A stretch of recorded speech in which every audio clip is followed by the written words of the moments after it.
கிராம மிஷனரி இயக்கம் வழங்கும் கிராமிய நேரம் என்ற இந்த நிகழ்ச்சிக்கு உங்களை அன்புடன் வரவேற்கிறோம். கிராம மிஷனரி இயக்கம் கடந்த 27 ஆண்டுகளாக சிறுவர் மற்றும் வாலிபர் மத்தியில் ஊழியம் செய்து வருகிறது.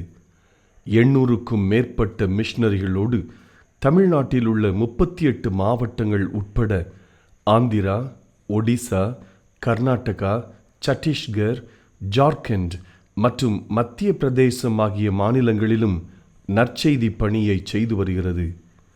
எமது இலக்கு 1,00,000 கிராமங்கள், 7,000 மிஷனரிகள், ஒவ்வொரு மாநிலத்திலும் 500 மிஷனரிகள். எமது தரிசனம் என் ஆட்டுக்குட்டிகளை மேய்ப்பாயாக என்ற வசனத்தின்படி கிராமங்களில் உள்ள சிறுவர் மற்றும் வாலிபர்களை கிறிஸ்துவுக்குள் வழிநடத்தி அவர்கள் மூலம் கிராமங்களை சுவிசேஷ மயமாக்குதல், சந்திக்கப்படும் சிறுவர் மற்றும் வாலிபர்களை நாளைய தலைவர்களாகவும் ஊழியர்களாகவும் உருவாக்குதல், ஒவ்வொரு கிறிஸ்தவரையும் ஆத்தும ஆதாயம் செய்கிறவராக மாற்றுதல். இப்பொழுதும் எமது நிகழ்ச்சிகளை ஜெபத்துடன் பார்த்து பயனடையுங்கள். செயல்படும் கிறிஸ்தவர்களாக தேவனுக்கு உங்களை அர்ப்பணிப்பது உறுதி. ஹலோ நேயர்களே, உங்ககிட்ட ஒரு நிமிஷம் பேசலாமா? ஒரு மூவி எடுக்கணும்னா அதுக்கு என்ன பண்ணுவாங்க? டைரக்டர் அந்த கதையை ப்ரிப்பேர் பண்ணிடுவாரு. அடுத்து அதை ஸ்கிரிப்டா எழுதுவாரு. அடுத்து இந்த ரோலை யார் பிளே பண்ணணும், அவங்க எப்படி நடந்துக்கணும், எப்படி நடிக்கணும், இது எல்லாத்தையும் டைரக்டர் சொல்லி கொடுத்துருவாரு. அதே மாதிரிதான் நம்ம வாழ்க்கையிலையும் ஏசப்பா என்ற டைரக்டர் நம்ம ஸ்கிரிப்டை எல்லாத்தையும் எழுதி முடிச்சிட்டாங்க. நீங்க செய்ய வேண்டியதெல்லாம் ஒரே ஒரு விஷயம்தான். ஏசப்பா கிட்ட கேட்கணும், நான் எப்படி நடந்துக்கணும், நான் எப்படி பேசணும், இது எல்லாத்தையும் நீங்க கேட்கணும். இதை பார்த்துட்டு இருக்க நீங்க கூட என் எதிர்காலம் எப்படி இருக்க போகுது, நான் என்ன அடுத்து படிக்க போறேன் அப்படின்ட்டு நிறைய கொஸ்டின்ஸோட இதை நீங்க பார்க்கலாம். நீங்க செய்ய வேண்டியதெல்லாம் ஒரே ஒரு விஷயம்தான். ஏசப்பா கிட்ட நான் என்ன பண்ணணும் அப்படின்ட்டு கேளுங்க. உங்க ஸ்கிரிப்ட் ரெடி ஆயிடுச்சு, அதை பெற்றுக்கொள்ள ரெடியா? உங்ககிட்ட ஒரு நிமிஷம் பேசலாமா? உலக அதிசயங்கள்ல ஒண்ணுதான் நம்ம சீன பெருஞ்சுவர். அது நம்ம எல்லாத்துக்குமே தெரியும்ல. வாழ்க்கையில எப்படியாவது ஒரு முறையாவது அதை பார்த்தணுன்ட்டு நம்ம எல்லாத்துக்குமே ஆசையா இருக்கும், அப்படிதானே? அது 4500 மைல் நீளமும் 35 அடி உயரமும் 25 அடி அகலமுமா செம பிரம்மாண்டமா எதிரிகள் உள்ள நுழையாதபடிக்கு ரொம்ப பாதுகாப்பாகவும் கட்டப்பட்டிருக்கு. ஆனாலும் கடந்த 100 ஆண்டுகள்ல 3 முறை அங்க உள்ள காட்டு மிராண்டிகள் அதுக்குள்ள நுழைஞ்சிருக்காங்க. எப்படிதானே நினைக்கிறீங்க? அவங்க அந்த செவரை உடைச்சோ அப்படி இல்லாட்டி அந்த செவரை தாண்டியோ ரொம்ப கஷ்டப்பட்டுல அவங்க உள்ள போல. அங்க காவல் காக்கிற காவலாளி கிட்ட லஞ்சம் கொடுத்து ஈஸியா மெயின் கேட் வழியாவே உள்ள போயிட்டாங்க. அதுதான் அவங்க தோல்விக்கும் காரணமா இருந்துச்சு. இதை போலதான் நம்ம வாழ்க்கையிலையும் ஏசப்பாக்கு பிரியமில்லாத சின்ன சின்ன தவறுகளை செய்யும் போது ஏசப்பா கிட்ட இருந்து வர்ற பெரிய பெரிய ஆசீர்வாதங்களை தடுக்குது. நாமளும் போதுன்ற மனசோட வாழ கத்துக்கிட்டோம்னா ஏசப்பா நம்மளை ஆசீர்வதிப்பாங்க. சங்கீதம் 124. மனுஷன் நமக்கு விரோதமாக எழுப்பின போது கர்த்தர் நமது பக்கத்தில் ஏறாவிட்டால், கர்த்தர் தாமே நமது பக்கத்தில் ஏறாவிட்டால், அவர்கள் கோபம் நம்மேல் எரிகையில் நம்மை உயிரோடு விழுங்கி இருப்பார்கள். அப்பொழுது தண்ணீர்கள் நம்மேல் பாய்ந்து வெள்ளங்கள் நம் ஆத்துமாவின் மேல் பெருகி கொந்தளிக்கும் ஜனங்கள் நமது ஆத்துமாவின் மேல் புரண்டு போயிருக்கும் என்று இஸ்ரவேல் இப்பொழுது சொல்வதாக. நம்மை அவருடைய பற்களுக்கு இரையாக ஒப்பு கொடுக்காதிருக்கிற கர்த்தருக்கு ஸ்தோத்திரம். வேருடைய கண்ணிற்கு தப்பின குருவியை போல நம்முடைய ஆத்துமா தப்பிற்று. கண்ணீர் தெரித்தது, நாம் தப்பினோம். நம்முடைய சகாயம் வானத்தை பூமி உண்டாக்கினா கர்த்தருடைய நாமத்தில் உள்ளது.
சமானமாய் என் வயிறு திரும்ப வாழ வைத்து போலாகிறது.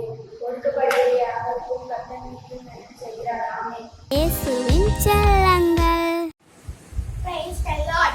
நீங்கள் தேவனுடைய ஆலயமாக இருக்கிறீர்கள் என்றும் தேவனுடைய ஆவி உங்களில் வாசமாய் இருக்கிறார் என்றும் அறியாதிருக்கிறீர்களா?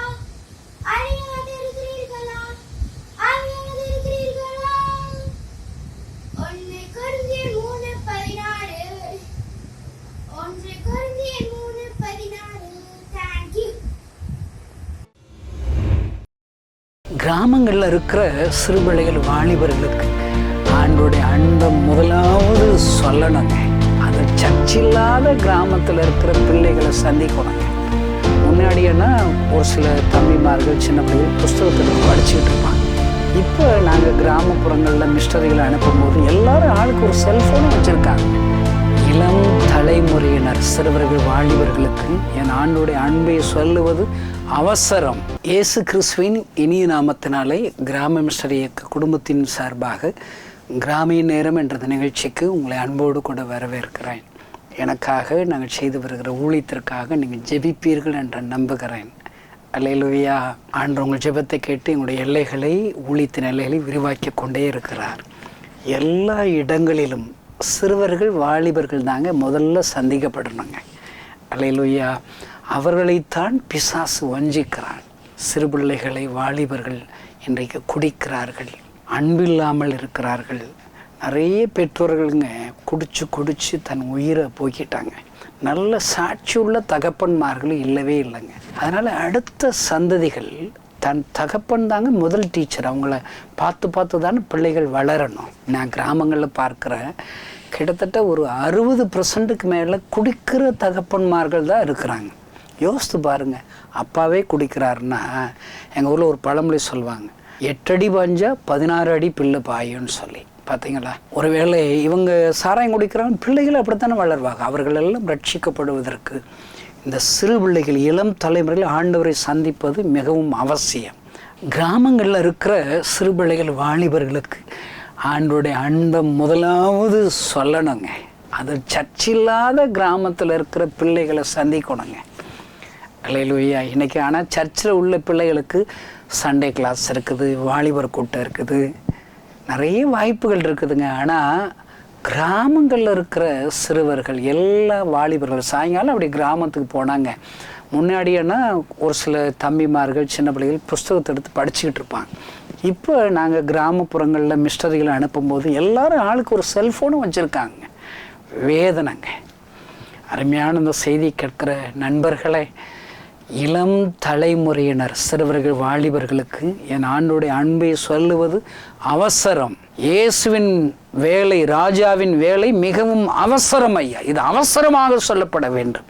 இப்பொழுதும் ஆண்டோடைய சமூகத்தில் செய்திக்காக நான் ஜெபித்த போது ஆண்டவர் எனக்கு சொல்கிற செய்தியெல்லாம் இதாங்க. ஒவ்வொரு கிறிஸ்தவங்களும் என் ஆண்டு மேலே வைத்திருக்கிற அன்பினாலே தன்னால் இயன்றதை செய்ய வேண்டும் ஐயா. கடந்த நாட்களில் நீங்கள் கேட்ட செய்திகளை நீங்கள் மறுபடியுமாக கேட்பீர்களானால், தாவீது தன்னால் இயன்றதை அவன் செய்தான். அல்லேலூயா. மார்க்கு 14 அதிகாரத்தில் ஒரு ஸ்திரீ விலையேறப்பட்ட தைலத்தை கொண்டு வந்து ஆண்டோடைய பாதத்தில் ஊற்றுகிறாள். தன்னால் இயன்றதை அவள் செய்கிறாள். தாவீது தன்னால் இயன்றபடி ஊழியம் செய்கிறான். எவ்வளோ பெரிய எழுப்புதலுங்க. என் ஆண்டோடைய நாமம் அங்கே மகிமைப்படுகிறது ஐயா. இன்றைக்கும் ஆண்டுடைய சமூகத்தில் உங்களுக்காக ஜெபித்த போது 2 ராஜாக்களின் புஸ்தகம் அங்கே எழுதப்பட்டிருக்கிற சூனேமியாள் என்கிற ஒரு அம்மா செய்த ஒரே ஒரு தீர்மானம், அந்த தீர்மானத்தை அவர்கள் செயல்படுத்துகிறாங்க. இன்றைக்கி நிறைய பேருடைய வாழ்க்கையில் இருக்கிறது என்ன தெரியுமா? ஆசைப்படுவாங்க, பொருதனை பண்ணுவாங்க, அதை செயல்படுத்துறதுல தவறிடுவாங்க. இன்றைக்கி 20 நூற்றாண்டுகளுக்கு மேலே 21ஆம் நூற்றாண்டில் இருக்கும். ஏன் எழுப்புதல் இல்லைங்க? நான் ரட்சிக்கப்பட்டு 25 வருஷத்துக்கு மேலே ஆயிடுச்சுங்க. நான் ரட்சிக்கப்பட்டு வரும்போது கிறிஸ்தவனுடைய எண்ணிக்கை அப்படின்னு சொல்லி மற்றவங்க சொல்கிறத கேள்விப்பட்டிருக்கேன், 5%ன்னு சொல்லுவாங்க. இப்போ 25 வருஷம் ஆச்சுங்க, இப்போயும் அதே 5% தாங்க. என்னை பொறுத்தளவுக்கு என்னுடைய கணிப்பு சரியாக இருந்துச்சுன்னா, தோமா வந்து ஆண்டோடைய வார்த்தைகளை சொல்லும்போதே இதே லட்சங்கள் ஆண்டவர் ஏற்றுக்கொண்ட பர்சன்டேஜ் அப்பயும் இவ்வளோ பேர் தாங்க இருந்தாங்க. அதே ஜனங்கள் தான் இப்போ இருக்காங்கன்னு நான் யோசிக்கிறேங்க. இந்த செய்தி கேட்குறேன். நீங்கள் போன வாரம் சர்ச்சுக்கு போனீங்களாங்க? நீங்கள் போன சர்ச்சில் ஞானசான ஆராதனை நடந்துச்சா? எவ்வளோ பேர் ஞானசானம் எடுத்தாங்க? அந்த ஞானசானம் எடுத்தவங்க எல்லாம் கிறிஸ்தவங்களாக எடுத்தாங்களா, புறஜாதிகள் உங்கள் சர்ச்சில் ஞானசானம் எடுத்தாங்களா? பைபிள்லங்க அனுதினமும் ரட்சிக்கப்பட்டவர்கள் சபையிலே சேர்க்கப்படுகிறார்கள். டெய்லி நடக்கணுங்க. அந்த காலங்களில் இப்போ இருக்கிற டெக்னாலஜி அந்த காலத்தில் இல்லை. ஆனால் அந்த காலத்தில் ஆண்டோடைய வார்த்தை இருந்துச்சு, ஆண்டோடைய அபிஷேகம் வல்லமை உண்மையாக இருந்துச்சுங்க. உண்மையான ஊழியக்காரர்கள். அதனால் அனுதினமும் ரட்சிக்கப்பட்டவர்கள் எழும்பினாங்க. அப்போஸ்தலர் நீங்கள் வாசித்து பாருங்கள், அவங்க எல்லாரும் ஒரு வீட்டில் கூடி உண்மையாக ஒருமனப்பட்டு ஜெபிக்கலாம். அந்த இடம் அசைகிறது. ஊழியக்காரர்கள் மூலியமாக பேசப்படுகிற வார்த்தைகள் வசனங்கள் உறுதிப்படுத்தும் ஆண்டவரே என்று சொல்லி ஜெபிக்கிறார்கள். ஒவ்வொரு ஊழியக்காரர்களையும் ஆண்டவர் பயன்படுத்துகிறார். ஐயா, அனுதினமும் ரட்சிக்கப்பட்டவர்கள் திருச்சியில் சேர்க்கப்படுகிறார்கள். அப்படிப்பட்ட காலங்கள் நம்முடைய காலங்கள் வர வேண்டும் என்று சொல்லி நீங்களும் நானும் ஜெபிக்கணுங்க. ஜெபிக்கணும். பாருங்க, அதற்கு எழுப்புதல், அப்படிப்பட்ட எழுப்புதல் வருவதற்கு என்ன செய்யணும்? தன்னால் இயன்றதை நீங்கள் செய்யணுங்க. ஏசப்பாவை மேலே அன்பினாலே நீங்கள் அப்பாவை நேசிக்கிறீங்களா, அப்பா மேலே அன்பு வச்சுருக்கிறீங்களா? அப்போனா உங்களால் இயன்றதை நீங்கள் செய்யணும். இப்போ நான் எதுக்குங்க ஊழியம் செய்கிறேன்? சரி, ஊழியத்துக்கு வந்துட்டேன், நான் மட்டும் செய்யலாம் இல்லைங்க. தனியாக ஒரு இவாஞ்சலிஸ்ட், நானும் என்னுடைய மனைவி, என் பிள்ளைகள், அப்படி ஒரு ஃபோட்டோ போட்டு சகோதரர் உங்களுக்காக ஜெபிப்பார், நான் ஒரு மேகசின் போட்டு சகோதரர் பகுதி சகோதரி பகுதி அப்படின்னு சொல்லி நானும் என்னுடைய மனைவி மட்டும் ஒரு ஆர்டிகல்ஸ் எழுதிட்டு நல்ல அங்கங்கே 3 நாள் கூட்டங்களில் போய் நல்ல சர்ச்சுகளில் போய் பிரசங்கம் பண்ணிட்டு கொடுக்குற காணிக்கை வாங்கிட்டு நல்ல கார் பங்களான்னு இருக்க வேண்டியதானங்க. நான் விவரம் தெரியாதவன் நினைக்கிறேன். நான் என்ன செய்யறேன் தெரியுமா? என்கிட்ட 800 மிஸ்டரிகள் இருக்கிறார்கள். ஐயா, எழுப்புதல் வர வேண்டுமானால் நானும் என்னுடைய குடும்பம் மாத்திரம் ஊழியம் செய்தால் எழுப்புதல் வராத ஊழியக்காரர்கள் தேவை, அநேக மிஸ்டரிகள் தேவை. நம் தேசத்தை சந்திப்பதற்கு, நம் தேசம் இயேசுவை உயிருள்ள ஆண்டவரை அறியும்படி அவள் கண்கள் திறக்கப்படுவதற்கு 1,00,000 கிராமங்கள் ஆண்டவருக்கு சொந்தமாக்கப்பட வேண்டும் என்று நான் ஜெபிக்கிறேன், செயல்படுகிறேன், பிரயாசப்படுகிறேன். 7,000 மிஷனரிகள் வேண்டும் என்று நான் ஜெபிக்கிறேன். ஐயா, அல்லேலூயா. ஆண்டவர் என்னை பயன்படுத்துகிறார்.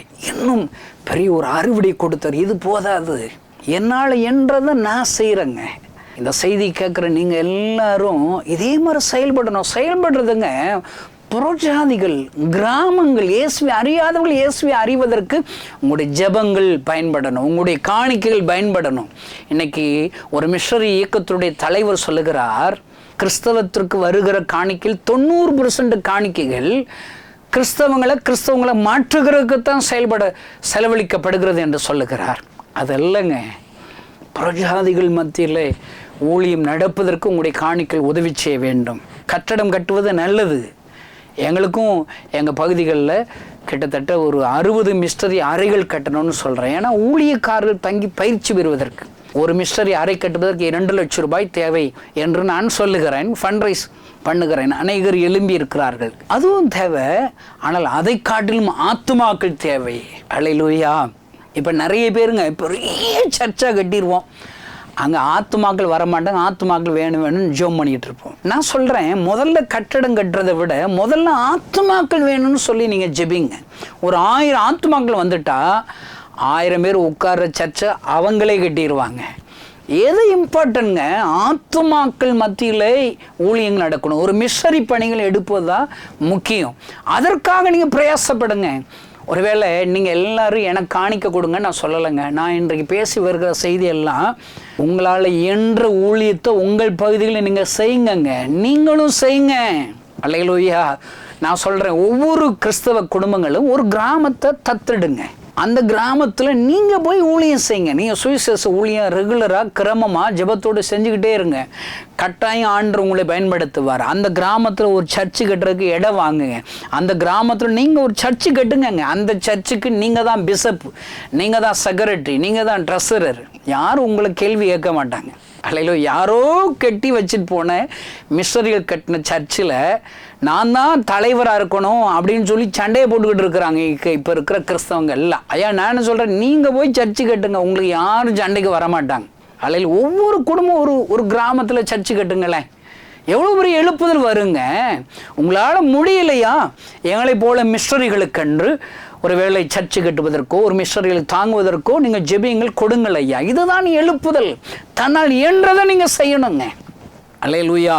பாருங்க, 2 ராஜாக்களின் புஸ்தகம் 4 அதிகாரத்தில் அங்கே சூனமியால் இருக்கிறாங்க. அவங்க பாருங்க, அவங்க மனசில் ஒரு தீர்மானம் செய்கிறாங்க. 9ஆம் வசனத்தில், அவள் தன் புருஷனை நோக்கி, இதோ நம்மிடத்தில் எப்போது வந்து போகிற தேவனுடைய மனுஷனாகி இவர் பரிசுத்தவான் என்று காண்கிறேன்.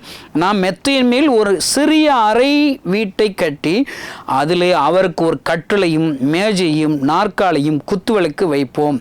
அவர் நம்மிடத்தில் வரும்போது அங்கே தங்கலாம் என்றாள். பாருங்க, இது ஒரு சின்ன தீர்மானம். தன்னால் இயன்றதை செய்கிறாங்க. அல்லேலூயா. நான் இந்த அம்மாவை ஒரு வேளை பரலோகத்தில் பார்த்தா, பரலோகத்துக்கு நான் போயிடுவேன்னா உங்களுக்கு தெரியுமாங்க? தெரிலங்க. முடிவு வரையும் நிலைத்து நிற்கணுங்க. நான் என் ஒய்ஃபு பிள்ளைகிட்ட சொல்லுவேன், என் தலையை விற்றாலும் நான் பரலோகத்துக்கு போயிடுவேன். அல்லேலூயா. நான் அதுதாங்க எனக்கு ஆசை, அதுதான் ஆசை. சாவுக்கு பயப்படக்கூடாதுங்க. உயிரோடு இருந்தால் ஏசப்பா நம்ம கூட இருக்க போகிறார், செத்து போனால் ஏசப்பா கூட நம்ம இருக்க போகிறோம். எல்லாமே ஒன்று தானங்க. ஒருவேளை நம்ம பரலோகத்தில் போனால் இந்த சூனமியாள் அவங்க கட்டாயம் இருப்பாங்க. ஏன்னா அவங்க எழுப்புதல் ஒரு பங்கு இருக்குது. எழுப்புதல் வேத புஸ்தகத்தில் அவங்களுக்கு ஒரு இடம் வச்சுட்டா இருப்பாருங்க. அல்லேலூயா. நான் அந்த அம்மா பரலோகத்தில் பார்த்தா என்ன தெரியுமா கேட்பேன், அம்மா நீ ஒரு வீடை கட்டிட்டு பேசாமல் இருந்துட்டியம்மா, நீ என்ன செஞ்சுருக்கணும்? உங்கள் வீட்டுக்கு ஒருத்தர் வர்றாருன்னா, ஆண்டவரே அவரை போல என்னை மாற்றுங்க அப்படின்னு சொல்லி ஜெபிச்சிருக்க வேண்டாமா? அவர் எலிசாவுடைய வாழ்க்கையை உனக்கு சாட்சியாக சொல்லியிருப்பார். அவன் என்ன சொல்லியிருப்பார்? நான் எலியாவுக்கு ஒரு வேலைக்காரனாக இருந்தேன். எலியா செய்கிற அற்புதத்தெல்லாம் வேடிக்கை பார்த்துட்டே இருந்தேன். வேடிக்கை பார்க்க என் மனசில் ஒரு ஆசை வந்துச்சு. என்ன ஆசை? எலியாட்ட இருக்கிற வரங்கள் ரெட்டிப்பாக எனக்கு வரணும்னு சொல்லி ஆசைப்பட்டேன். அதனால் அவரை விடாமல் பின்தொடர்ந்தேன். எங்கே போனாலும் விட மாட்டேன். அவர் கேட்டார், ஏன்பா என்னை பின்தொடர்ந்து வர்ற? உனக்கு நான் என்னப்பா செய்யணும்னு சொன்னால், நான் அப்போ அந்த சான்ஸை மிஸ் பண்ணாமல் கேட்டேன், உங்களிடத்தில் இருக்கிற வரம் ரெட்டிப்பாக எனக்கு வேணும்னு சொல்லி ஜெபிச்சேன்.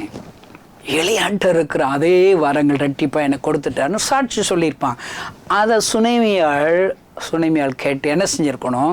அப்போ எலிசாவே, எலியாட்ட இருக்கிற வரம் உங்களுக்கு ரெட்டிப்பாக வந்துருச்சுல, இப்போ உங்கள்கிட்ட இருக்கிற அதே வரம் எனக்கு ரெட்டிப்பாய் வந்துச்சுன்னா 4 மடங்கு எலியாவோட 4 மடங்கு வரம் கிடச்சிடல.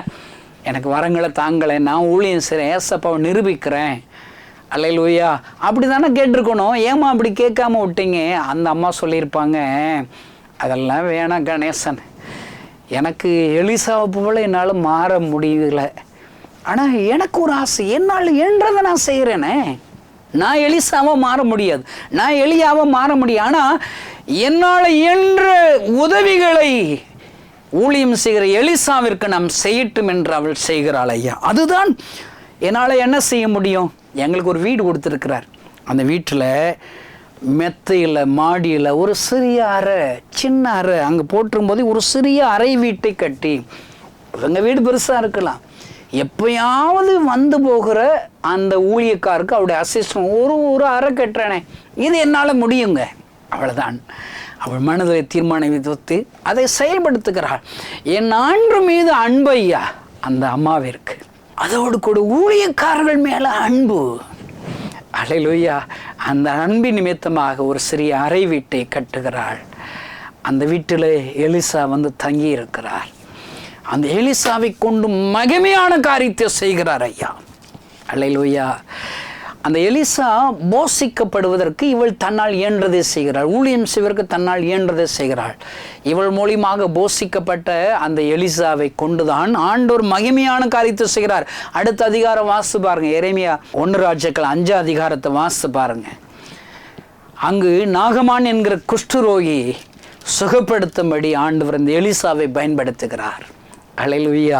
இதன் மூலியமாக அந்த முதல் வசனத்தை நீங்கள் 5 அதிகாரம் முதல் வசனத்தை நீங்கள் வாசி பார்த்தீங்கன்னா, கர்த்தர் சீரியாவிற்கு ரட்சிப்பை கட்டளையிட்டார். அந்த ஒரு நாகமான் குஷ்டரோகி சுகம் அடைந்தது நிமித்தமாக சீரியாவில் இருக்கிற ஆயிரக்கணக்கான ஜனங்களும் கர்த்தரே ஜீவிக்கிறவர் என்பதை, அற்புதம் செய்கிறவர் என்பதை அவர்கள் அறிந்து கொள்ளும்படி உதவி செய்கிறார். அல்லேலூயா. அவர்கள் எல்லோரும் ஆண்டவர் ரட்சிக்கிறார் ஐயா. இந்த எலிசாவை பயன்படுத்தி நீங்கள் அப்படியே வாசித்து பாருங்க.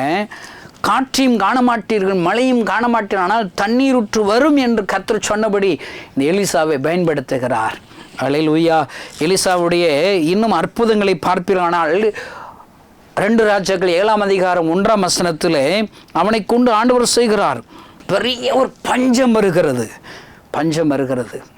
பட்டினி வருகிறது. அப்பொழுது எலிசாவை ஆண்டவர் பயன்படுத்தி ஆண்டோடைய வார்த்தையை சொல்லுகிறது, நாளைக்கு இந்நேரத்திலே 1 மரக்கால் கோதுமை 1 சேக்கலுக்கும் 2 மரக்கால் வார்கோதுமை 1 சேக்கல் விற்கப்படும் என்று கர்த்தர் சொல்லுகிறார்.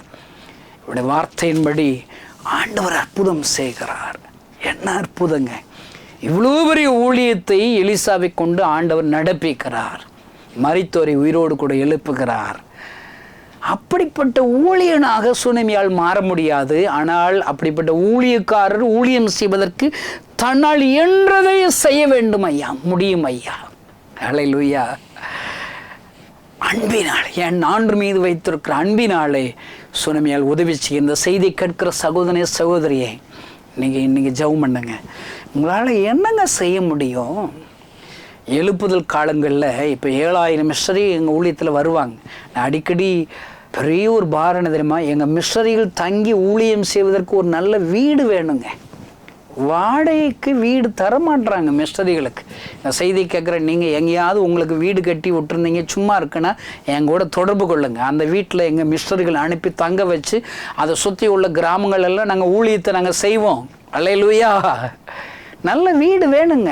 தன்னால் ஏண்டதை செய்கிற ஒரு வீடு கிடைச்சதுன்னா, இப்போ எங்கள் மிஷனரிகளுக்கு ஒரு வீடு கிடைக்கிதுன்னா அந்த வீட்டை சுற்றிலும் ஒரு 50லேருந்து 100 கிராமங்களுக்கு சுவிசேஷ ஊழியத்தை செஞ்சிடும். எங்கள் ஊழியக்காரங்க அங்கே தங்கியிருப்பாங்க. முதல்ல அங்கே பகுதி நேரமாக ஊழியம் செய்கிற நிறைய வாலிபர்களை திரட்டி ஒவ்வொரு சனிக்கிழமையும் ஒரு 5 கிராமம் 10 கிராமத்தில் காஸ்பல் அறிவிப்பாங்க. ஒரு மாதத்தில் 4 சனிக்கிழமை வச்சுக்கோங்களேன். அப்போ 40 கிராமத்தில் ஊழியம் செஞ்சிடலாம். ஒரு வருஷத்துக்கு எத்தனை கிராமம்னு யோசித்து பாருங்கள். அப்போ ஒரு மிஷனரி தங்குவதற்கு இடம் கொடுத்தா அதை சுற்றியில் இருக்கிற 100கணக்கான கிராமங்களுக்கு சுவிசேஷம் அறிவிச்சிடலாங்க. அல்லேலூயா. சூனமியாளை போன்று தன்னால் என்றதை நீங்கள் செய்யுங்களேன். உங்கள் வீட்டில் மிஷனரி ஊழியத்திற்காக ஒரு ஜெபக்கூட்டம் ஆரம்பிங்க. அப்போஸ்தலர் 12 அதிகாரத்தில் பேதுரு அங்கே சிறைச்சாலையில் அங்கே அடைக்கப்பட்டாச்சு. அவங்க ஒரு வீட்டில் சபையாராக ஒரு வீட்டில் கூட ஜெபம் பண்ணுறாங்க. அவங்க ஜெபத்தை கேட்டு ஆண்டவர் பேதுருவின் சிறைச்சாலை கட்டுக்களை அவிழ்த்து விட்டு அவனை விடுதலையாக்குகிறார். இந்த செய்தி கேட்கிற சகோதர சகோதரி, உன்னால் என்ற ஊழியம் செய்யும்படி நீங்கள் ஒப்பு கொடுக்க விரும்புகிறீங்களா? ஒரு வீட்டில் உங்கள் ஜெபக்கூட்டம் ஆரம்பிங்கங்க. அல்லேலூயா. அருமையான தேவனுடைய பிள்ளைகளை தன்னால் என்றதை செய்தவர்கள் ஐயா. எனக்கு ஒரு முத்தம்மாள் என்ற ஒரு தாயாரை தெரியும். நானும் என்னுடைய மனைவியும் ஆக வீட்டில் தங்கியிருக்கும் போது எங்களுடைய ஊழியத்தில் எங்களுடைய கேம்பஸில் என் வீட்டில் 40 பேர்கள் இருப்பார்கள். 40 பேர்களுக்கு என்னுடைய மனைவி தான் உணவு சமைத்து அவர்களுக்கு பரிமாறுவாள். இன்னும் 40 பேர் 50 பேர் கூடிக்கிட்டே இருக்குது. ஒரு வயதான அம்மா, அந்த அம்மாவுக்கு காது கேட்காது, முத்தம்மாள். அவங்க என்ன செஞ்சாங்க, என்னால் ஊழியம் செய்ய முடியாது, நான் உங்கள் ஒய்ஃபோடு சேர்ந்து சமையல் வேலை பண்ணுறேன்னு சொல்லி தன்னுடைய வயதான நாட்களில் தன்னால் இயன்றதை செய்ய முடியும் ஒப்பு கொடுத்தார்கள் ஐயா. நான் அடிக்கடி இன்றைக்கும் யோசிக்கிறேன், அந்த முத்தம்மாள் தாயார் முக்கியமானவர்கள். என்னுடைய ஊழிய ஆரம்ப நாட்களில் ஒரு சில ஊழியக்காரர்கள் ஆண்டவருக்காக எழும்புவதற்கு அவர்கள் செய்த பணி மிகப்பெரிய பணி ஐயா. இத்தனை ஊழியர்கள் உருவாவதற்கு என் ஆண்டவர் அந்த முத்தம்மாள் என்ற ஒரு தாயாரை ஆண்டவர் பயன்படுத்தினார். பாருங்கள், அடிக்கடி எங்கள் கிராமத்திலே இருக்கிற சின்னத்தாய் டீச்சர் என்ற ஒரு தாயாரை குறித்து நான் சாட்சி சொல்லுவேன். எங்கள் கிராமத்தில் இயேசு அறிந்தவங்க ஒருவரும் கிடையாதுங்க. 1ஆம் வகுப்பில் டீச்சராக தன்னுடைய இளம் வயதில் டீச்சர் அணி முடித்து எங்கள் ஊருக்கு டீச்சராக வந்தாங்க. அவங்க பெரிய பிரசங்கம் பண்ணலைங்க, பெரிய செய்திலாம் பெரிய பெரிய கூட்டத்தில் பேசவே இல்லைங்க. அவங்க தன்னுடைய இயன்ற பங்கை ஜெபம் பண்ணும்படி ஒப்பு கொடுக்குறேன். டெய்லி காலையில் 2 மணி நேரம் ஜெபம் பண்ணுவாங்க.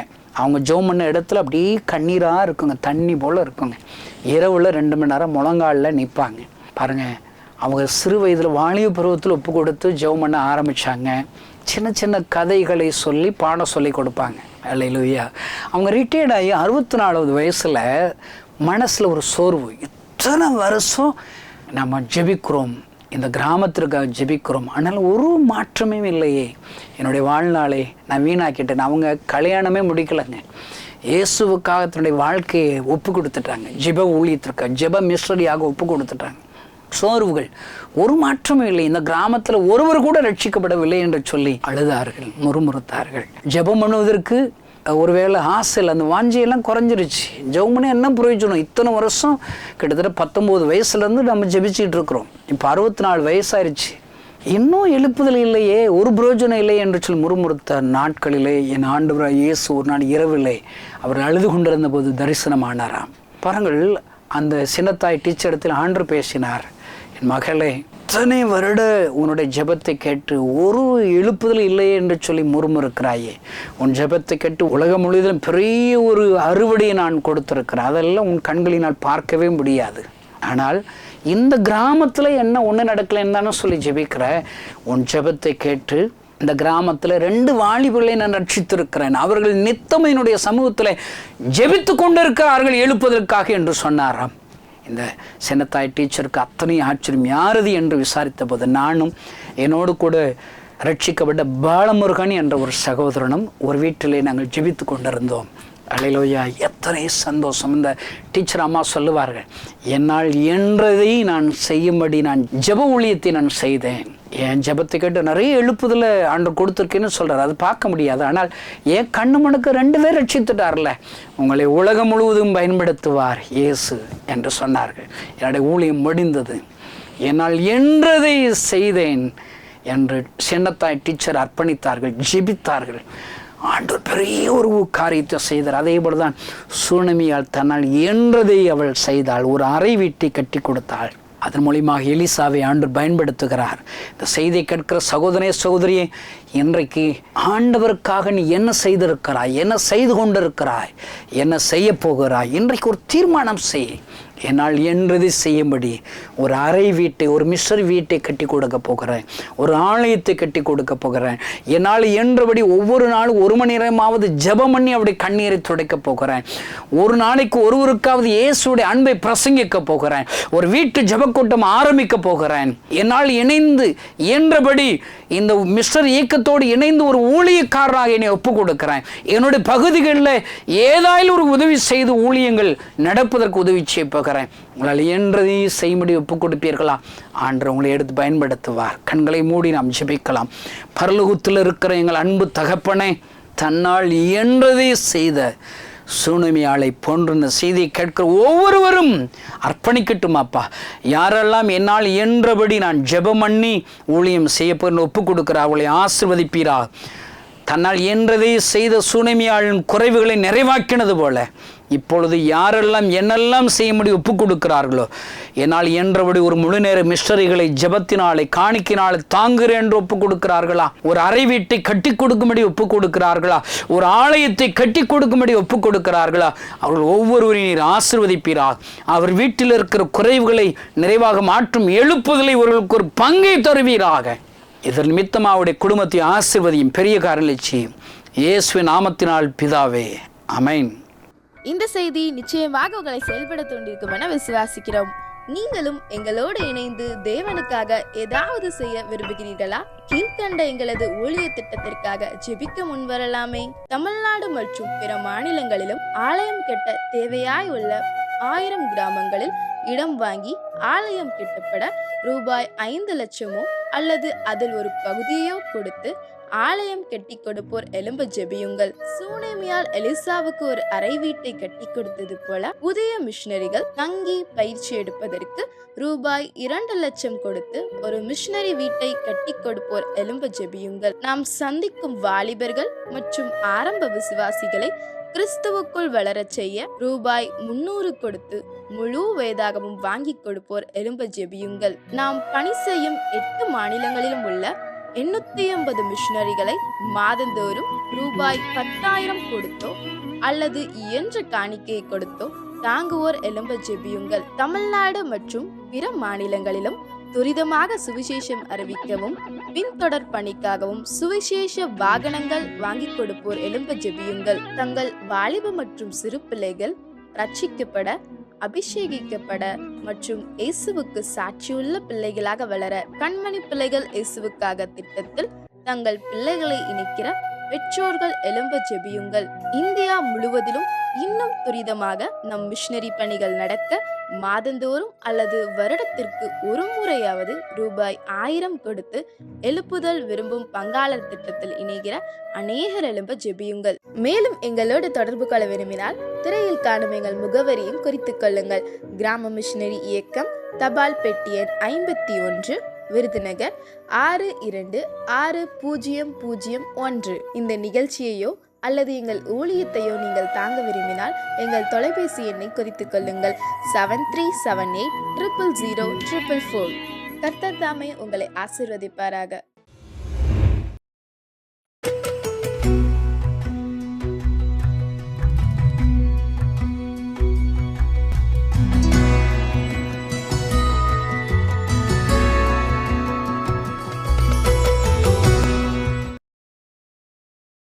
பிரைஸ்லோ, ஆண்டவராகிய இயேசு கிறிஸ்துவனுடைய இனிய நாமத்தினால அன்பின் வாழ்த்துக்களை தெரிவிக்கிறோம். ஆண்டவராகிய இயேசு கிறிஸ்து நம்மளுடைய வாழ்க்கையில் செஞ்ச சின்னதும் பெருசுமான அந்த உபகாரங்களை நாம் மனுஷர் மத்தியத்தில் சொல்லணும்னு சங்கீதம் 103:3 சொல்லுது. அவர் செய்த உபகாரங்களை மறக்காதீர்கள் என்று. நான் என்னுடைய வாழ்க்கையில ஏசப்பா எனக்கு செஞ்ச உபகாரத்தை நான் ஒரு 5 நிமிஷத்துல உங்க முன்னாடி ஷேர் பண்றதுக்கு தான் நான் கருத்துல சரணப்படுறேன். நான் ஆண்டவரை அறியாத ஒரு குடும்பத்துல பிறந்தவன். ரொம்ப சிறு வயதிலேயே எங்களுடைய கலாச்சார பிரகாரமே பெரியோர்களால் நிச்சயிக்கப்பட்ட திருமணம் முடிந்தது 16 வயசுல. 20வது வயசுல ஒரு ஆக்சிடென்ட்ல கணவர் இறந்துட்டாரு. 20வது வயசுலயே பெரிய பொண்ணுக்கு 3 வயசு, சின்ன பொண்ணுக்கு 1 வயசு. நான் விதவை ஆயிட்டேன். எப்படி வாழணும்னு தெரியல. அந்த மாதிரி ஒரு சுச்சுவேஷன்ல ரொம்ப கஷ்டப்பட்ட குழந்தைகளை வளர்த்துறக்கே யாருங்க, சொந்தமா வீடு இல்லை, நாங்க வாடகை வீட்டுல தான் இருக்கிறோம். வாழ்க்கையே ஒரு கேள்விக்குறியா இருந்தது. நிறைய வீடுகளில் போய் வேலையெல்லாம் கேட்டேன். அவங்கெல்லாம் இது பண்ணிட்டாங்க. என்னைய வேலை கிடைக்காம ரொம்ப கஷ்டப்பட்ட குழந்தைகளை வளர்த்துருக்கு. அப்படி இருக்கும்போது தான் நாங்கள் இருக்கிற அந்த பகுதியில் ஒரு பாஸ்டர் குடும்பமாக ஒரு 1 டே பப்ளிக் மீட்டிங் வச்சாங்க. நான் அங்கே போய் இருட்டுக்குள்ளே மறைஞ்சு உட்காந்துட்டு அந்த வசனத்தை கேட்டேன். கேட்கும்போதெல்லாம் ஆண்டவர் அந்த பாஸ்டர் மூலமாக எங்கிட்ட தான் பேசினாங்க. ஒவ்வொரு வசனங்களும் என்னை குத்திட்டே இருந்துச்சு. நாம உண்மையான தேவன் இன்னொருத்தர் இருக்கிறாரே, அவரு தானே இயேசு அப்படின்னு தெரிஞ்சு இந்த மீட்டிங்ல வச்சு நான் இயேசுவை ஏத்துக்கொண்டேன். ஆண்டவர் என் கூடவே இருந்தாரு. ஒவ்வொரு நாளும் கரம் பிடிச்சு நடத்தினார். அவரு வீட்டுல தான் எல்லா காரியங்களையும் செய்யறதுக்கு ஆண்டவர் உதவி செஞ்சாரு. அப்படியே அந்த குழந்தைங்க படிச்சு +2 +1 எல்லாம் முடிச்சு அவங்க நெரசுக்கு படிக்கிறதுக்கு கர்த்தர் ஆசீர்வாதம். ஆகஸ்ட் மாதம் 1ஆம் தேதி எனக்கு பெரிய ஒரு ஆக்சிடென்ட் ஆயிடுச்சு. ஒரு பெரிய கட்டடத்து மேலே இருந்து நான் கீழே விழுந்துட்டேன். 3 நிலை மாடி மேலே இருந்து கீழே விழுந்துட்டேன். கால் தவறி கீழே விழுந்து என்னாச்சுன்னே எனக்கு தெரியாது. ஆஸ்பத்திரியில் ஸ்கேனிங் மிஷினுக்கு அடியில் நான் படுத்துட்டு இருக்கிறேன். 2 நாள் ஆஸ்பத்திரியில் அட்மிட்டு. அந்த டாக்டர் சொல்கிறாங்க, வாழ்நாள் போலதான் இந்த சகோதரி கழுத்து இப்படி ஆடிட்டே தான் இருக்கு. அவரால் தானாலே எதுவுமே செய்ய முடியாது, எதுக்கும் ஒருத்தருடைய உதவி வேணும் அப்படின்னு. நான் இதை காதுல கேட்டுட்டேன். ரொம்ப அழுன்னு அழுதேன். அந்த சர்ச்சிலேருந்து வந்தவங்க எல்லாம் எனக்காக ஜெபம் பண்ணினாங்க. அவங்க எல்லாம் சொல்லி ஒவ்வொரு ஆறுதலான வார்த்தைகளை சொல்லி அவங்க எல்லாம் போயிட்டாங்க. நான் நாகிட்டு அழுன்னு அழுதேன். திடீர்னு அந்த ஆஸ்பத்திரி அந்த பெட்டுக்கு பெரிய ஒரு வெளிச்சம் இறங்கி வர்றாப்புல ஒரு அனுபவம் எனக்கு உண்டாச்சு. அந்த வெளிச்சத்துல என்ன நடந்ததுன்னு எனக்கு தெரியல. நிறைய என் சுத்தியுமே ஒரு சிறகு வச்ச ரொம்ப ஒரு சின்ன சின்ன பட்டாம்பூச்சி ஆட்டம் அப்படியே ஊறுது, ஆடுது. நானும் அப்படியே ஒரு வேற ஒரு நிலைமையில வந்துட்டேன். அப்படியே நானும் தட்டான்னு சாடி எந்திரிச்சிட்டேன். எனக்கு என்ன செய்யறேன்னு தெரியல. அவங்க கூட சேர்ந்து நானும் என்னென்னமோ சொல்றேன், பாட்டு பாடுறேன், என்னென்னமோ சொல்றேன். ஆனா அந்த நெரசு ஒடியாந்து என்னை அப்படி தட்டுன டைம்ல தான் நான் உணர்ந்தப்போ என்ன செய்யறீங்க, உங்களுக்கு மெண்டல் ஆயிருச்சா அப்படின்னு சொல்லி அந்த நெரசு என்னை திட்டுறாங்க. அப்பதான் நான் நினைச்சேன், ஆமா எனக்கு குளுக்கோஸ் போட்டுக்கிறாங்க, இந்த கழுத்துல ஒட்ட வச்சிருந்ததெல்லாம் என்னை விட்டு போயிருச்சு. என்னமோ ஐயோ அப்படின்னு டாக்டர் வந்துட்டாங்க. நிறைய பேர் வந்துட்டாங்க. ஏன்னா அசையவே கூடாது அப்படின்னு அந்த கட்டில என்னை கட்டி போட்டிருக்கிறாங்க.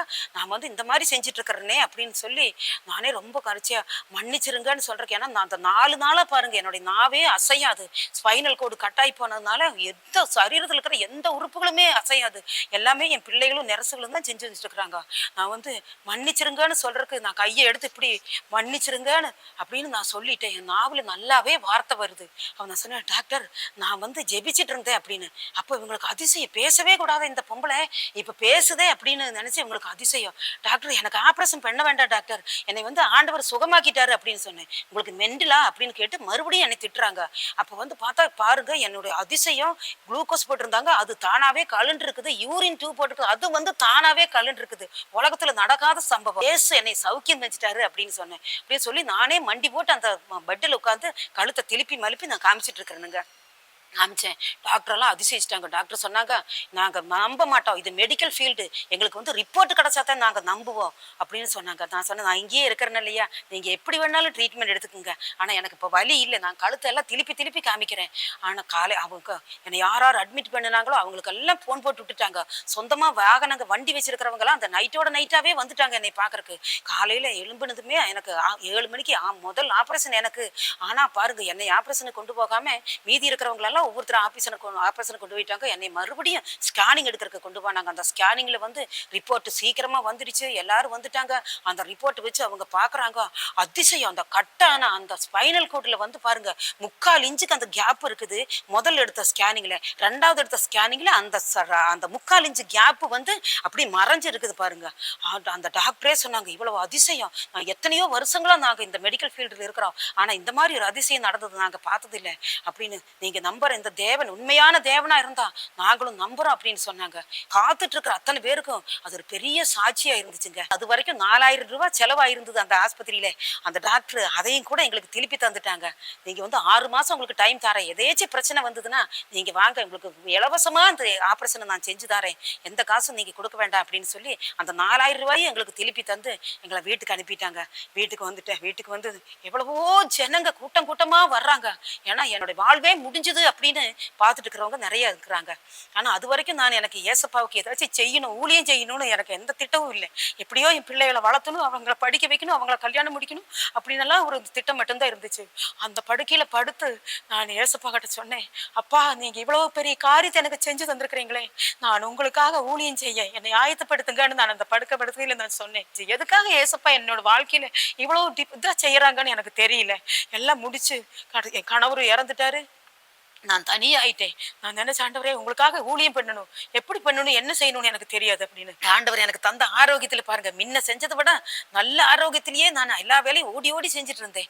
அன்னையிலிருந்து 2022 ஜூன் மாசம் 27ஆம் தேதி இங்க வந்தேன். அன்னையிலிருந்து இந்த கிராம மிஷனரி இயக்கத்துல ஒரு ஊழியம் செய்யறேன்.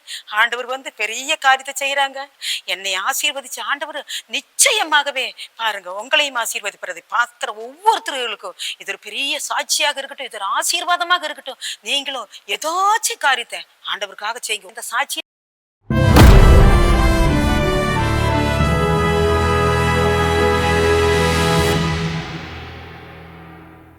இங்க எல்லாருக்கும் பொதுவாய் கொடுக்கப்பட்ட ஒரு வாக்குத்தத்தத்தை பார்க்கிறோம். அப்பா அம்மாவை கனம் பண்ணிட்டா வாழ்க்கை நல்லா இருக்குங்கிறது 100% ஆண்டவர் கொடுத்த ஒரு கேரண்டியான ஒரு பிராமிஸ். அல்லேலூயா.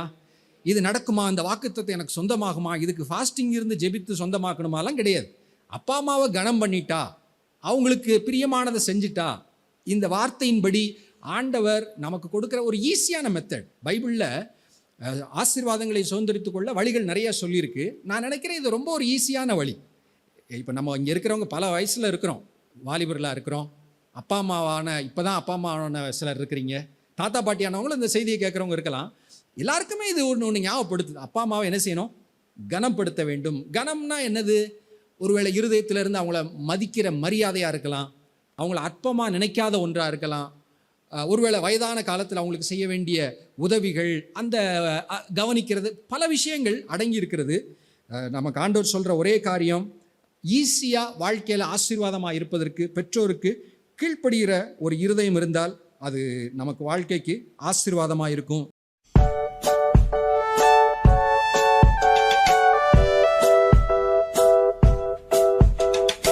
ஹாய் குட்டி தம்பி தங்கச்சி, எல்லாரும் எப்படி இருக்கீங்க? நல்லா இருக்கீங்களா? ரொம்ப நாளைக்கு அப்புறம் உங்களை பார்க்குறதுல ரொம்ப சந்தோஷம். இன்னைக்கு நாம் ஒரு குட்டி பாட்டு கற்றுக்கலாம். ஏசப்பாவோட நம்ம என்ன செய்யணும், எப்பவும் சேர்ந்துருக்கணும். ஏசப்பாவை நம்ம ரொம்ப நேசிக்கணும். ஏசப்பாவோட சேர்ந்திருந்து ஏசப்பா நம்மளுடைய நண்பனாக இருந்தால் கிடைக்கிற பரிசு என்ன தெரியுமா? நித்திய வாழ்வு. அதை வச்சு தான் ஒரு பாட்டு. சின்ன தம்பி தங்கையே ஓடி ஓடி வா, இயேசுவிடம் சென்றிடலாம் ஓடி ஓடி வா. சின்ன தம்பி தங்கையே ஓடி ஓடி வா, இயேசுவிடம் சென்றிடலாம் ஓடி ஓடி வா. இயேசுவோடு வாழ்ந்திடலாம், நித்தியமாய் வாழ்ந்திடலாம். இயேசுவோடு வாழ்ந்திடலாம், நித்தியமாய் வாழ்ந்திடலாம், ஜாலியாக வாழ்ந்திடலாமே. இயேசுவோடு வாழ்ந்திடலாம், நித்தியமாய் வாழ்ந்திடலாம், ஜாலியாக வாழ்ந்திடலாமே. ஆக்ஷன் கற்றுக்கலாமா? சின்ன தம்பி தங்கையே ஓடி ஓடி வா, இயேசுவிடம் சென்றிடலாம், ஓடி ஓடி வா. சின்ன தம்பி தங்கையே ஓடி ஓடி வா, இயேசுவிடம் சென்றிடலாம், ஓடி ஓடி வா. இயேசுவோடு வாழ்ந்திடலாம், நித்தியமாய் வாழ்ந்திடலாம். இயேசுவோடு வாழ்ந்திடலாம், நித்தியமாய் வாழ்ந்திடலாம், ஜாலியாக வாழ்ந்திடலாமே. இயேசுவோடு வாழ்ந்திடலாம், நித்தியமாய் வாழ்ந்திடலாம், ஜாலியாக வாழ்ந்திடலாமே. இயேசுப்பா கூடயே நீங்களும் வாழுங்க. ஆண்டவர் உங்களை ஆசீர்வதிப்பார்.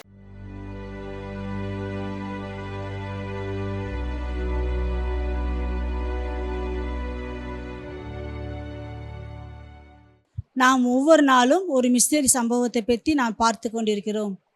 இன்றும் ஒரு மிஸ்டரியை பற்றி நாம் பார்க்க போகிறோம். அவர் பேர் ஓரல் ராபர்ட். அவர் தன்னுடைய 8வது வயதில் நல்ல ஒரு விளையாட்டு வீரராக இருந்திருக்கிறார். அதாவது கைப்பந்து விளையாட்டில் ரொம்ப ஒரு கெட்டிக்காரர். அவர் எப்போதும் நல்ல வலைக்கு முன்பாக நின்று கொண்டு நல்ல விளையாடுகிற ஒரு நல்ல விளையாட்டு ஒரு வீரர். ஒரு நாள் அவர் ஸ்கூலில் அவங்க மைதானத்தில் இப்படி கைப்பந்து விளையாடி கொண்டிருக்கிறப்ப அவர் உயரமாக ஓங்கி அந்த பந்தை குத்தி அடிக்கிறப்ப அவர் மயங்கி அப்படியே கீழே விழுந்துட்டார். அப்போ உடன் இருந்தவங்க எல்லாரும் ஓடி போய் அவரை தூக்கி அவரை மருத்துவமனைக்கு சேர்க்குறப்ப அப்போ தான் தெரிஞ்சது அவருக்கு ஒரு சயரோக வியாதி அவருக்கு தாக்கியிருக்குது அப்படின்னு சொல்லி. அப்போ 1940ஆவது ஆண்டில் அந்த சயரோக வியாதிக்கு மருந்தே கிடையாது. அந்த நோய் தாக்கினவங்க எல்லாரும் உடனே அவங்க மரிச்சு போயிடுவாங்க. இந்த ஓரல் ராபர்ட் 7 நாள் மருத்துவமனையில் இருந்து அடுத்து அவர் வீட்டுக்கு கொண்டு வரப்பட்டார். ஒவ்வொரு நாளும் அவர் மரணத்தை நோக்கி கொண்டிருந்தார். அவருக்கு அதிகமாக இருமல், சளி எல்லாம் அவர் வாமிட் பண்ணுறதுனால அந்த அறை முழுவதும் ஒரே துர்நாற்றமாக அடிச்சிச்சு. அப்போ அவர் பக்கத்தில் யாரும் போக முடியாது, அவங்க பெற்றோர் யாரும் போக முடியல, கூட இருந்த நண்பர்கள் யாரும் அந்த அறைக்குள்ளே போக முடியல. அப்போ எல்லாராலும் கைவிடப்பட்ட ஒரு சூழ்நிலையில் அந்த ஓரல் ராபர்ட் படுத்த படுக்கையாக இருந்தார். அவருக்கு ஆசையெல்லாம் எப்படி அப்படின்னு சொன்னால், அவங்க தாத்தா அமெரிக்காவில் நல்ல ஒரு தலை சிறந்த வக்கீலாக அவர் இருந்திருக்கிறாரு. அப்போ நம்மளும் தாத்தாவை போல் நல்ல ஒரு வக்கீலாக வரணும் அப்படின்னு சொல்லி ஒரு ஆசையோடு படித்து கொண்டிருந்தவர். ஆனால் அவருடைய ஆசையெல்லாம் ஒன்றுமில்லாமல் வீணாய் போய் இப்பொழுது மரணத்தை நோக்கி கொண்டிருக்கிறார். அப்போ அவரை யார் விசாரிக்க போகல, அவரை கவனிக்கலை. ஏன்னு சொன்னால் அந்த ரூம் முழுவதும் ஒரே துர்நாற்றமாக அடிக்கும். அப்போ ஒரு நாள் ஞாயிற்றுக்கிழமை காலையில் அவங்க அக்கா அந்த ரூமுக்கு போனாங்களாம். போய் பக்கத்தில் உட்காந்து சொன்னாங்களாம், ஓரல் ராபர்ட், இன்னைக்கு ஒரு தீர்க்கதரிசனமா ஒரு வார்த்தையை சொல்கிறேன். அதாவது அந்த வார்த்தையை அந்த அக்கா சாதாரணமாக சொல்ல, நல்ல ஆவியில் நிறைஞ்சு நல்ல அபிஷேகத்தோடு நல்ல உற்சாகத்தோடு விசுவாசத்தோடு அந்த வார்த்தையை சொல்லியிருக்காங்க. ஓரல், இன்னைக்கு நீ கண்டிப்பாக நீ சுகமாக போகிற, இன்னைக்கு நீ கண்டிப்பாக நீ ஆலயத்துக்கு வருவ, இதவர் உனக்கு செஞ்ச அற்புதத்தை பற்றி நீ சாட்சி சொல்லுவ அப்படின்னு சொல்லி அவங்க அக்கா அந்த தீர்க்கதரிசனம் அந்த வார்த்தையை சொன்னாங்களா. அது அன்னைக்கு ஞாயிற்றுக்கிழமை காலையில் சொல்லியிருக்காங்க. அந்த ஆராதனை 9 மணி 10 மணிக்கு அப்படி தொடங்கிடுவாங்க. அப்போ சொல்லிவிட்டு அவங்க அப்படியே நான் ஆராதனைக்கு போகிற ஓரல், நீ கண்டிப்பாக நீ வருவேன்னு சொல்லிட்டு போயிட்டாங்க. அப்போ அவங்க அக்கா போன ஒரு சில வினாடிகள் கழித்து அவர் இருந்த அந்த அறை முழுவதும் ஒரே பிரகாசமாக இருந்தது. நல்ல ஒரு காற்று வீச ஆரம்பித்தது. என்னன்னு சொல்லி பார்த்தா, ஆண்டவராய இயேசு கிறிஸ்துவை அவர் நேருக்கு நேராக அவர் தரிசித்தார். ஆண்டவர் சொன்னார், ஓரல், இன்னைக்கு நீ இந்த வியாதி நீ சுகமாக போகிற, நீ நிச்சயமாக ஆலயத்துக்கு போய் இந்த சாட்சியை நீ சொல்லு அப்படின்னு சொல்லிட்டு அப்படியே ஆண்டவர் மறைஞ்சிட்டாராம். அப்போ அந்த நிமிஷத்துலேயே அந்த ஓரல் ராபர்ட்டுக்கு அந்த வியாதி மாறிடுச்சு. இன்னொரு அற்புதம் என்ன தெரியுமா, அந்த ஓரல் சின்ன வயசுலேருந்தேவும் அவர் கொஞ்சம் வாய் சரியாக பேச வராது, திக்கி தான் பேச வராமா. அந்ததும் அவருக்கு சரியாகி நல்லா பேச ஆரம்பித்தார், நல்ல சுகமாயிட்டார். ஆண்டவர் நல்ல சுகப்படுத்திட்டாரு. உடனே அவர் ஆலயத்துக்கு போய் அவர் தேவனுடைய நாமத்தை மகிமைப்படுத்தினார். அது மட்டும் இல்லைங்க, அடுத்து கொஞ்ச நாட்களில் அவர் 10 ஆண்டுகளாக நேர் முழங்கால நின்று முழு வேதகாமத்தையும் அவர் படிச்சாராம். அடுத்து அந்த 20ஆம் நூற்றாண்டில் இருந்த சுவிசேஷர்கள், தீர்க்கதரிசிகள், ஊழியர்களுக்கெல்லாம் நல்ல ஒரு முன்மாதிரியாக நல்ல ஒரு வழிகாட்டியாக இந்த ஓரல் ராபர்ட் இருந்துக்கிறாருங்க. அதுக்கப்புறமும் அவர் 200 முறை முழங்காலில் நின்று வேதகாமத்தை படித்தார். மொத்தம் 400 முறை அவர் முழங்காலில் நின்று வேதகாமத்தை வாய்ச்சி ஆண்டோடைய ஊழியத்தை அவர் அற்புதமாக செய்து வந்தாராங்க. அதன் மூலியமாக அதுக்கப்புறம் அவர் ஊழியத்தில் பெரிய ஒரு ஆசீர்வாதம் ஆகி அவர் மூலியமாக நடந்த அற்புதங்களுக்கு அடையாளங்களுக்கு அளவே கிடையாதுங்க. தேவன் அவளை அப்படியாக அவரை ஆசீர்வதித்து வந்தார். ஒருவேளை இதை கேட்டுக்கொண்டிருக்கிற நேர்கள் நீங்கள் யாராக இருக்கலாம். ஒருவேளை இந்த ஓரல் ராபர்ட்டை போல தீராத வியாதியோடு இருக்கலாம். இன்னும் மரணம்தான், இந்த வியாதிக்கு மருந்தே கிடையாது, எல்லாரும் என்னை கைவிட்டாங்க, டாக்டர் கைவிட்டாங்க, என் பெற்றோர் கைவிட்டாங்க, என் நண்பர்கள் கைவிட்டாங்கன்னு சொல்லி ஒருவேளை நீங்கள் வருத்தத்தோடு இருக்கலாம். இன்னைக்கு ஆண்டவர் சொல்கிற வார்த்தை, ஆண்டவரால் கூடாத காரியம் எதுவுமே இல்லை. அந்த ஓரல் அக்கா சொன்னாங்களோ, இல்லை விசுவாச வார்த்தையை சொன்னாங்களோ, அதுபோல் இன்னைக்கு நீங்கள் விசுவாசத்தோடு இருங்க. கர்த்தர் நிச்சயமாக உங்களுக்கு அந்த வியாதியிலிருந்து சுகம் தருவார். நீங்களும் அநேகருக்கு இந்த ஓரலை போல அநேகருக்கு நீங்களும் ஆசீர்வாதமாக மாறுவீங்க. கர்த்தர் உங்களை ஆசீர்வதிப்பார். ஆமீன். டிக்கெட்லாம் எடுத்தாச்சு, அமெரிக்கா தேசத்துக்கு போகணும் அப்படின்னு சொல்லி அவங்க வீட்டை விட்டு வெளியே வரக்கூடாது அப்படின்னு சொல்லி அந்த தேசத்தின் சட்டம். அப்போ இவங்களுக்கு ரொம்ப மனசு கஷ்டமாக இருக்குது. எத்தனை வருஷ கனவு இன்னைக்கு நிறைவேறாமல் போயிடுச்சு, நீ எங்கே போன, ஏன் இப்படி செஞ்ச அப்படின்னு சொல்லி ஒருத்தருக்கு ஒருத்தர் கடிச்சு கொதறிக்கிட்டு இருந்தாங்க. அவர்கிட்ட பிளெஸ்ஸிங்ஸை வாங்கணும்னு சொல்லி நம்ம நினைக்கிறோம். ஆனால் அவர் கொடுக்குற அந்த பாத வழியை நமக்கு கடந்து போகிறது ரொம்ப நம்ம வாழ்க்கையில் கஷ்டமாக இருக்குது.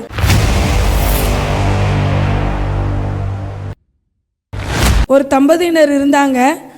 அவங்க ஸ்காட்லாந்து தேசத்தில் வாழ்ந்துட்டு இருந்தாங்க. அவங்க பேர் என்ன அப்படின்னு சொன்னால் மிஸ்டர் அண்ட் மிஸ்ஸஸ் கிளார்க். அவங்களுக்கு 9 பிள்ளைங்க. அவங்க பல வருஷங்களாக ஸ்காட்லாந்து தேசத்தில் வாழ்ந்துட்டு இருந்தாங்க. பிள்ளைங்கள்லாம் கொஞ்சம் பெருசான உடனே அவங்களுக்குள்ள என்ன வந்துச்சு அப்படின்னு சொன்னால், நம்ம அமெரிக்கா தேசத்தில் போய் செட்டில் ஆயிடணும் அப்படின்னு சொல்லி.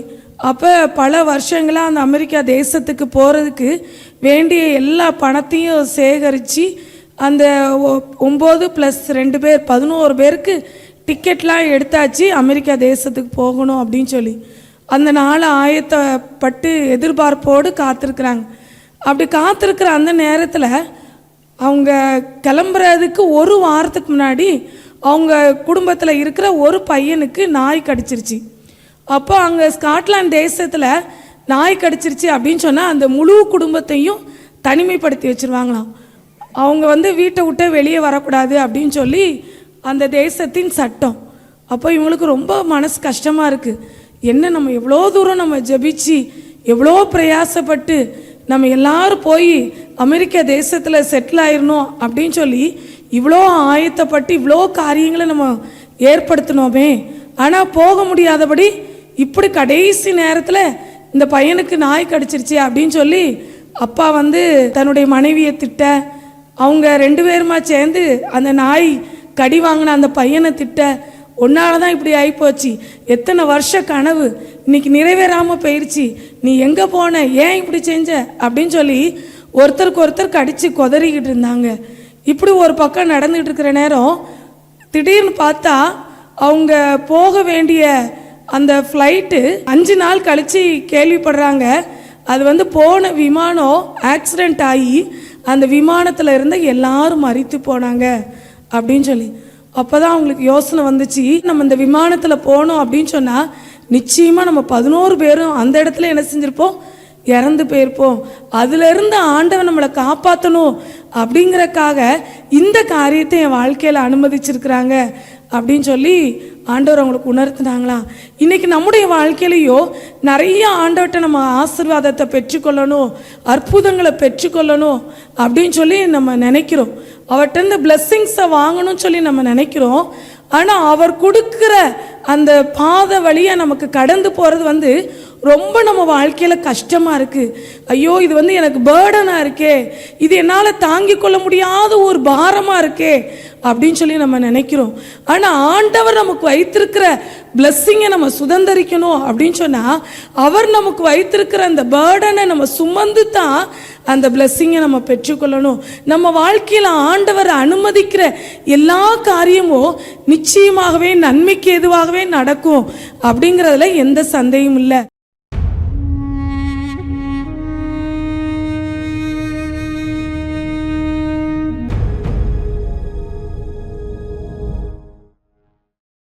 ஹாய் குட்டீஸ், இப்போ ஒரு கதை கேட்கலாமா? நம்ம ஆபத்துன்னு சொல்லி ஒரு கதையை என்ன செய்ய போகிறோம், கேட்க போகிறோம். ஆபத்துனா என்ன செய்யும், நம்மளுக்கு சின்ன சின்ன ஆபத்து வரும். அதே போல் என்ன செய்ய போகிற இப்போ ஒரு கதையை பற்றி கேட்க போகிறோம். ஓகே, கேட்கலாமா எல்லாரும்? ஓகே. ராஜா, என்ன ராஜா இவ்வளோ சேட்டை பண்ணிக்கிட்டே இருக்க? ரொம்ப சேட்டை பண்ணுற ராஜா, ரொம்ப சரி சேட்டை பண்ணுற அப்படின்னு சொல்லிட்டு அந்த சைடு இருந்து அவங்க அம்மா என்ன செஞ்சாங்க, வந்தாங்க. வரும்போது அந்த ராஜா பார்த்து சொன்னாங்க அவங்க அம்மா, ராஜா ராஜா நீ இப்படிலாம் சேட்டை பண்ணக்கூடாது, நல்ல பையனாக இருக்கணும் அப்படின்னு அவங்க அம்மா என்ன செஞ்சாங்க, சொல்லிக்கிட்டே இருந்தாங்க. அவன் சொன்ன பச்சை என்ன செய்யல, கேட்கவே இல்லை. அப்போ அந்த ராஜா இருந்துக்கிட்டு, எம்மா எம்மா நான் நாளைக்கு ஒரு காட்டுக்கு என்ன செய்ய போகிறேன், நான் போக போகிறேம்மா, ப்ளீஸ்மா ஒரு நாள் மட்டும் என்ன செய்யுங்க, எனக்கு டைம் கொடுங்கம்மா அப்படின்னு சொல்லிட்டு அவங்க அம்மாட்ட என்ன செஞ்சா ராஜா கேட்டான். கேட்ட உடனே அவங்க அம்மா சொன்னாங்க, சரி ராஜா, வீட்டில் இருக்கிற மாதிரி கூல இருக்கிற மாதிரி அங்கே இருக்கிற சேட்டை என்ன செய்யக்கூடாது, பண்ண கூடாது. அதுக்கு ராஜா ஓகேம்மா ரொம்ப நன்றிம்மா அப்படின்னு சொல்லிட்டு என்ன செஞ்சுட்டான், நல்லா காலைல எந்திரிச்சு நல்லா குளிச்சு நல்லா கிளம்பி என்ன செஞ்சான், அவங்க ஃப்ரெண்டெல்லாம் கூட்டிட்டு போய் என்ன செஞ்சான், நல்ல பெரிய காட்டுக்கு என்ன செஞ்சான். அப்போ என்ன செஞ்சான், போய் ஜாலியாக நல்லா என்ன செஞ்சான், விளையாண்டுட்டே இருந்தான். நேரம் போகிறதுன்னு தெரில, அந்த சூரியன் மறைறதுன்னு தெரில, ஜாலியாக எங்கள் ஃப்ரெண்டு எல்லாம் விளையாடுறாங்க. விளையாடும்போது என்னாச்சு, திடீர்னு ஒரு பெரிய சவுண்டு கேட்குது, நேரம்லாம் போகுது, அது எல்லாமே போய்கிட்டே இருக்கு.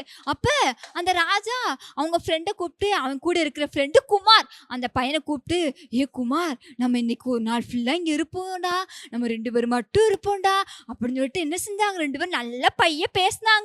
பேசினோடனே ஜாலியாக 2 பேர் பேசிக்கிட்டே இருக்கும்போது நல்லா இருட்டாகுது. அவங்க அம்மாலாம் கிராமத்தில் என்ன செய்கிறாங்க, தேடுறாங்க, தேடிக்கிட்டே இருக்காங்க. திடீர்னு ஒரு சவுண்டு என்ன செய்யுது, டமீர் அப்படி என்ன செய்யுது, ஒரு சவுண்டு கேட்குது, நல்ல சவுண்டு கேட்டுட்டே இருக்கு. அப்போ அங்கே 2 பேரும் பயந்துட்டாங்க. பயந்த உடனே ரொம்ப பயந்துட்டாங்க. 2 பேத்துக்கு வேர்த்து ஊத்து, போடா ஓ சொன்ன பச்சு கேட்டுதானே நாங்கள் இருந்தேன், போடா அப்படின்னு சொல்லிட்டு என்ன செய்யறாங்க, 2 பேரும் ஒரு மரத்தடியில் போய் என்ன செஞ்சாங்க, அண்டிக்கிறாங்க. அண்டிக்கிட்டோன்னே ராஜுவும் குமாரும் இருக்காங்க. அப்போ ஒரு சவுண்டு கேட்குது, சிங்கம் என்ன செய்யுது, ஒரு விரும்புது. அப்படி அந்த சைடு குரங்கு வருது, அந்த சைடு பாம்பு வருது. இவங்க 2 பேத்துக்கு அப்படியே ரொம்ப பயமா இருக்கு. அப்ப ஒரு நாள் சண்டே கிளாஸ்ல ராஜாவுக்கும் குமாருக்கும் சண்டே கிளாஸ்ல ஒரு வசனம் என்ன செஞ்சாங்க, சொல்லி கொடுத்தாங்க. ஆபத்து காலத்துல என்ன நோக்கி கூப்பிடு, நான் உன்னை விடுவிப்பேன், நீ என்ன மகிமைப்படுத்துவேன்னு நீங்க சொல்லி கொடுத்துருக்கீங்களே ஏசப்பா, அதனால நீங்க என்ன செய்யுங்க, எனக்கு உதவி செய்யுங்க ஏசப்பா, என்னை நீங்க எனக்கு காப்பாத்துங்க ஏசப்பா, எனக்கு உதவி செய்யுங்க ஏசப்பான்னு என்ன செய்றாங்க, 2 பேரும் கையை கோர்த்துட்டு கேட்குறாங்க. கேட்ட உடனே சிங்கம் என்ன செஞ்சிச்சு, கிட்ட வந்துச்சு. அப்போ அவங்க 2 பேத்துக்கு எப்படி இருந்திருக்கும், ரொம்ப பயமா இருந்திருக்கும்ல, ரொம்ப ஆபத்தா இருந்திருக்கும்ல. அதே போல என்ன செஞ்சுச்சாங்க, 2 பேருக்கு இருந்துச்சு. அப்ப ஏசப்பா என்ன செஞ்சாங்க, அந்த சிங்கத்தை அமைதிப்படுத்தி அதை என்ன செஞ்சிட்டாங்க, போக வச்சுட்டாங்க. இதே மாதிரிதான் குட்டீஸ், அவன் என்ன செய்ய கீழ்ப்படையவே இல்லை அம்மாவுக்கு.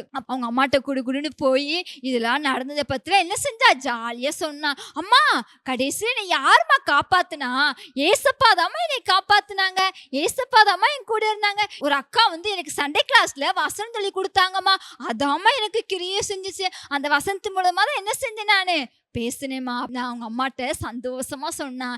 இதே மாதிரிதான் குட்டீஸ், உங்களுக்கும் அம்மாவுக்கும் அப்பாவுக்கு கீழ்ப்படியாம நம்ம அங்க போறோம், ஃப்ரெண்ட்ஷிப் கூட போறோம், அங்க இங்க போறோம், நல்லா கிணத்துக்கு போறோம் அப்படின்னு என்ன செய்யலாம், நீங்க இருக்கலாம். நீங்க என்ன செய்யக்கூடாது, அப்படிலாம் இருக்கவே கூடாது.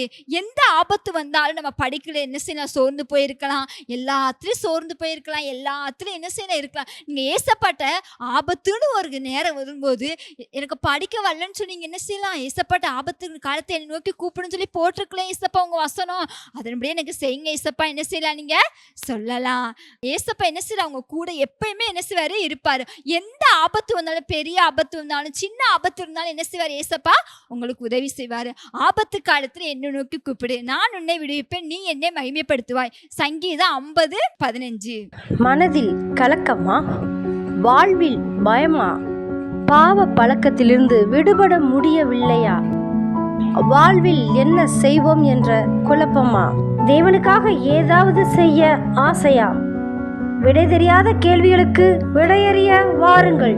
கர்த்தருடைய கை குறுகியிருக்கிறதோ, இதை செய்ய எனக்கு வல்லமை உண்டென்று விசுவாசிக்கிறீர்களா?